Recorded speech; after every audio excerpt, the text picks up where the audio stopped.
Hey, good morning. I'm about to go into the shop, but I wanted to talk about something that I just realized, well, I think between last week and this week, and that is that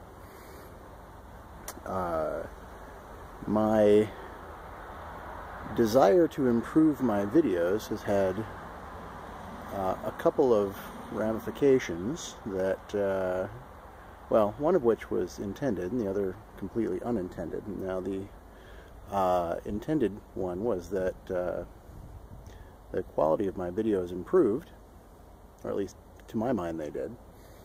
The unintended ramification was that the quantity decreased quite a bit, and that was completely unintentional, but looking back on it, perhaps should have been expected. And if you're wondering why that is, well, previously I'd been using a webcam to do my videos, and while the quality wasn't great, it was certainly easy to manage.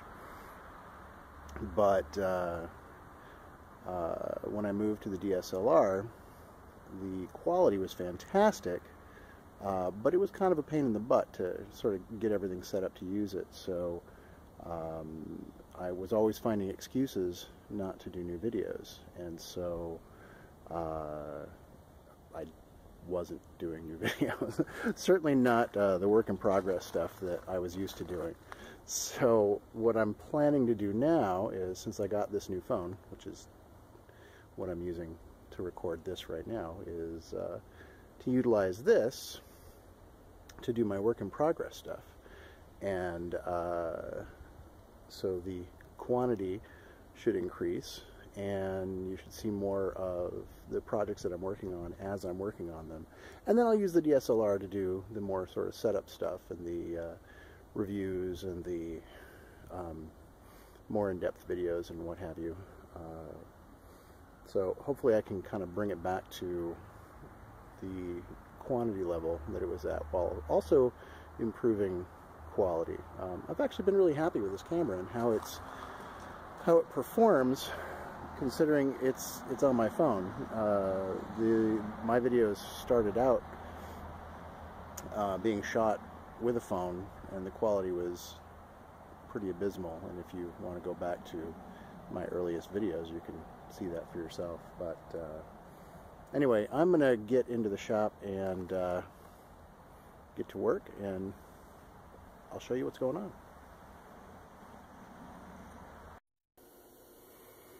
So if you were watching the videos yesterday, then you already saw this yesterday? No, last week. So I'm not going to go into too much detail, although today I'll be painting these dropships, these little dropships. I think they're alphas or betas or something like that. And so I will give you a look at the process by which I did the metallics on all the rest of these. The other thing I've been doing is been replacing the posts, the plastic posts, with aluminum as per the client's request. And that is all K&S stock that I cut down using a little tube cutter, and I've been painting it black because I think it looks better than the aluminum, but it still has a little way to go. The only difficulty here is that although technically it's the same size as the plastic, it fits slightly loose, very, very slightly loose. I'm kind of hoping the paint is going to alleviate that issue. So anyway, let me get set up here, and then we can kind of get started on this, and we'll show you what I'm doing. Alright, before we get started on the bulk of the paint here, let's talk about where it is now. And these have both had some of the preliminary work done. Now that means a black base coat, and I've been using a lot of Vallejo airbrushable surface primer. But then it's gotten a black base coat, but it's a metallic black made with just black and Vallejo metal medium. And the in this case, I actually didn't like, it didn't quite have enough metallic. Didn't quite have enough metallic for me, so I went ahead and just dry brushed some over the top to make it more metallic, and it's kind of a nice look. But the next step is going to be, come on, you can do it, focus, come on.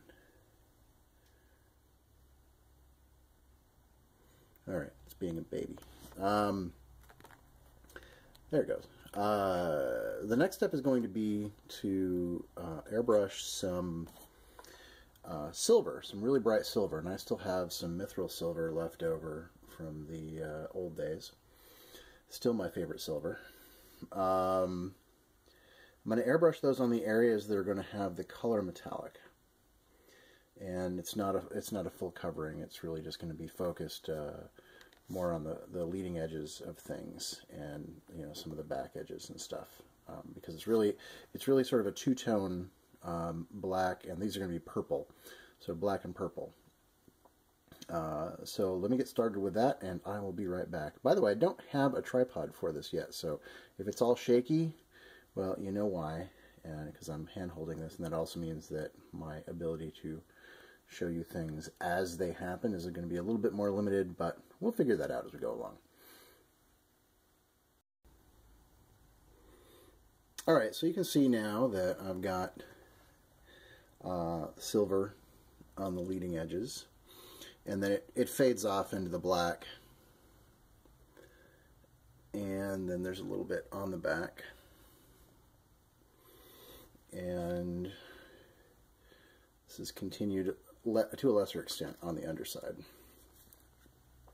So the next part is to airbrush on some Militaire Ghost Tint, and this is the purple. So I'm going to do a review of the Ghost Tints in the very near future, but quick spoiler, I quite like them. Anyway, the idea here is that the Ghost Tints are really they're almost like an ink, but they are suspended in a clear medium, and so what you end up getting is it's a tint. And so I'm going to put it over the metallic. The metallic will show through, and you'll get a purple metallic. And so let me airbrush that on there. Oh, the other thing to mention about that too is that because it's transparent, as it hits the black, it's effectively going to disappear, and so you don't really have to worry about overspray much as it goes onto the black anyway. I mean, if you were working with other colors there, then you might be more concerned about it. But anyway, let me go airbrush that, and then we'll show you how that looks. And there we are. As you can see, the metallic is now purple. It has a very nice bug-like feel. It still retains its metallic properties once you matte coat it, because the stuff is, of course, pretty glossy. But it's cool. It's really cool. So, but now I need to go back and do the rest of the detail work, and I'm going to go do that, and I may not stop in the middle. There's not a whole lot to do, honestly. I've got to do the optics and the venting and the other detail bits and the gun underneath there. And, well, I should probably just get to it, and I'll be back in a bit. So there's the optics and, of course, the venting and the engines. The next thing on the list here is engine glow. These are going to have a yellow engine glow coming off of the engines there, and that's going to require some airbrush work. I also went ahead and added that yellow gold to these little guys, the minders. as well. They didn't have it. And since we're trying to keep the various units fairly consistent, I went ahead and added it onto them. These guys were sort of my very first test pieces for this army, and the metallic in particular. As you can see, well, maybe you can't tell, these actually have matte coat. Matte coat, that's what I was thinking of. They have matte coat on them. And as you can see, it's still very metallic-y. Still looks kind of bug-like, which I like. So yeah, onto the engine glow, I guess. And near completion at that point. Oh yeah, I still got to do some coloration on the gun, that front gun as well. But yep, that's next. And there's the engine glow. That's obviously airbrush, but started with a little white. Whenever you're working with yellow, especially over dark color, it's not a bad idea. So airbrushed a little white into the area that was going to have the glow, and then worked the yellow in afterwards. And there it is.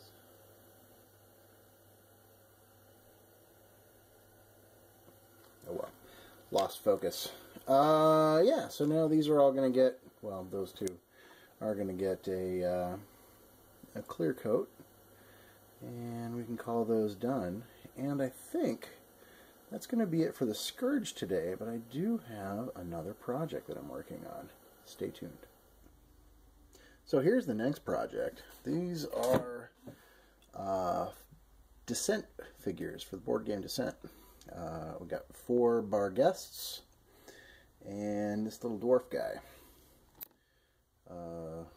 who is hard to see because he's all black right now. And they are prepped and waiting for their bases to dry a little bit more before I can get started painting on them. Well, I suppose I could probably get started. But yeah, what I've done so far is put some Vallejo sandy paste on the bases, and I've primed them black. But since these are the softer board game plastic, it's not actually primer. I just use a coat of Vallejo Model Air Black because the surface primer does not like this plastic at all. It's a different. The surface primer is a polyurethane, and polyurethane reacts poorly to the soft plastic of these figures. So just a regular coat of black airbrush paint looks great on there. Next thing, actually no, before I get started on paint, they do have some areas that are going to need to be filled. It's where that rear left leg connects with the body. This was a separate piece, and so it's going to require some puttying. Nothing serious. And so I'm going to go do that. Yeah, I can do that right now. And I will. See you in a bit. You know, I really got to say, this has been a super productive day. So there are the 4 bar guests. And, yeah, I'm pretty happy with them. I did a lot more airbrushing on these than I think I usually tend to do. But I because they were largely, you know, single color fur, I wanted to make sure that they got a lot of variation to those colors. So I used the airbrush to really make sure that I was going to get those variations. These are actually quite cool figures. So you can see the ones on the right are the sort of mostly intact side, and then on the left is the sort of corpseified versions. Super cool. I'm quite pleased. I hope the client is equally pleased, and I will send him this video and we'll find out. But that's going to be it for today. I might even get this uploaded right away, and then I'll see if I can do some more video tomorrow. I'm going to be working on the little dwarf, and then I have some other stuff to do as well while I wait on the final Scourge piece, the replacement for this, so that I can get that final piece done. But I think I may end up shipping these out tomorrow anyway. Well, not these, but those and the rest of the army. So that's it. That's going to be it for today. Thanks for watching. And as usual, if you like the video, please be sure to like the video. And if you want to make sure that you see more of my videos in the future, then definitely subscribe. That's it. I'll talk to y'all later.